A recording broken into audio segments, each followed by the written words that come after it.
There you go. Hi guys, Hi. I'm Good drinking evening. water with a spoon. Mm-hmm. Okay, you heard that? Um, so innocent, right?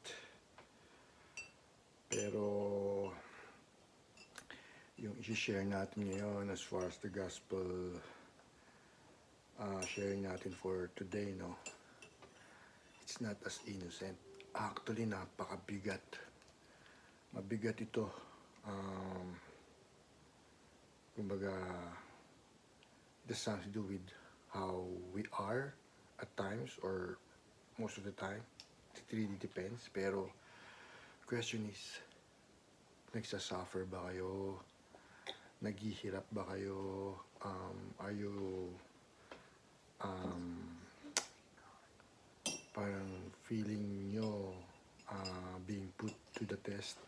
Anything na ganon? Well, itong gospel natin for today is Luke 9 verse 22 to 25. Jesus said to his disciples, "The Son of Man must suffer greatly and be rejected by the elders, the chief priests, and the scribes, and be killed, and on the third day be raised." Then he said to all, "If anyone wishes to come after me, he must deny himself and take up his cross daily and follow me. For whoever wishes to save his life will lose it. But whoever loses his life for my sake will save it. What profit is there for one to gain the whole world, yet lose or forfeit himself?" Oh, di ba? Ang bigat. Ang sinasabi dito basically yung unang sinabi pa lang niya we will suffer greatly. Ito siguro yung mga pinagdadaanan natin na mga pagsubok sa buhay, the challenges, the obstacles, na minsan gusto na nating sumuko, hindi na natin kaya, umaabot na tayo sa depression, stress, nagkakasakit, yung mga ganyang bagay.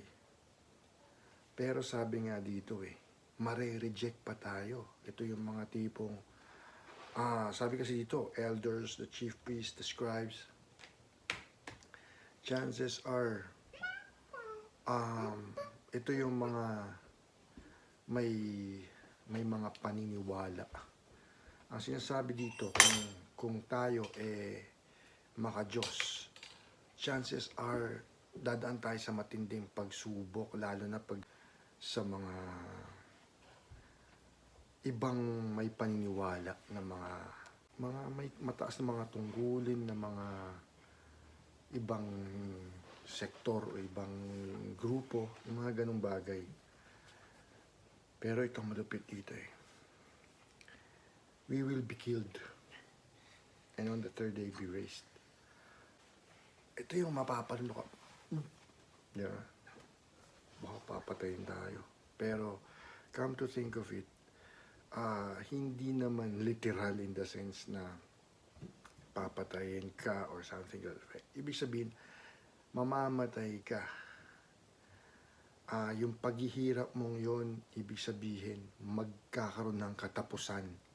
Pero dahil sa maka-Diyos ka, or sinusunod mo ang mga kanyang utos, ang salita ng Diyos, masisave ka.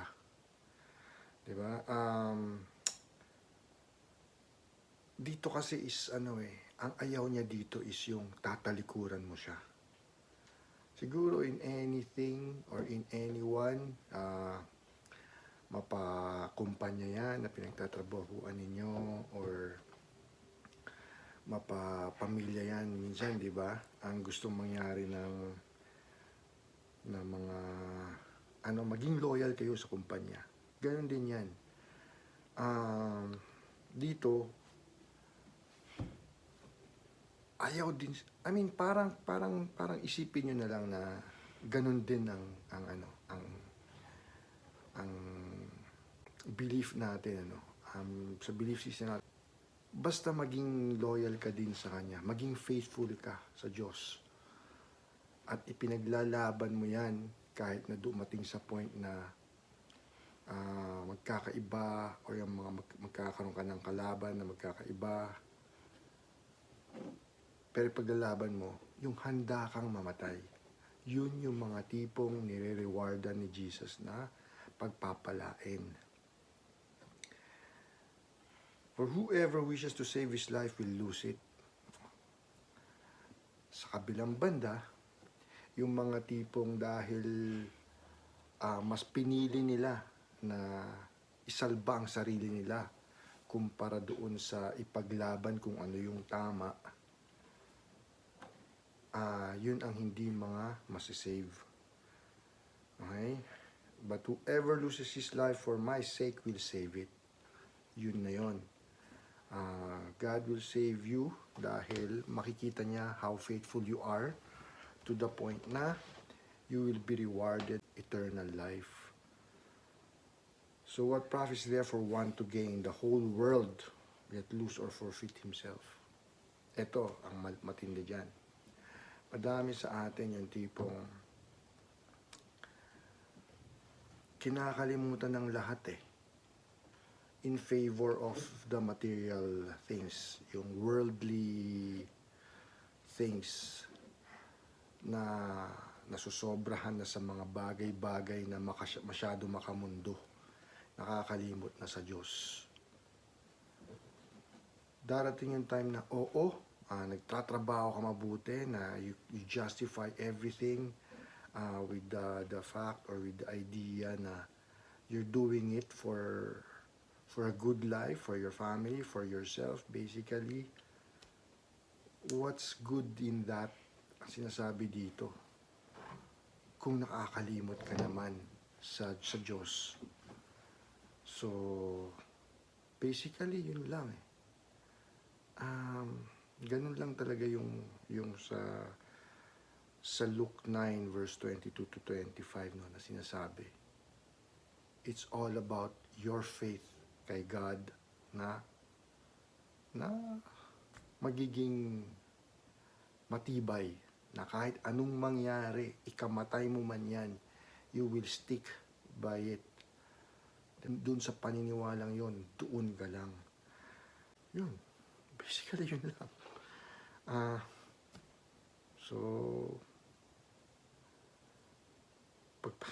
Hanggang dito na lang muna.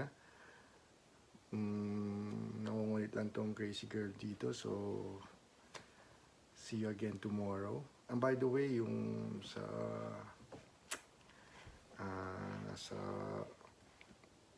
OA episode namin, hopefully bukas may labas din yung na-record pa namin isa. Na-delay lang talaga yung sa mga ganun because sa editing ni A. At any rate, sana yun na mag-subscribe din kayo. Yun lang. Thank you. Bye! Bye!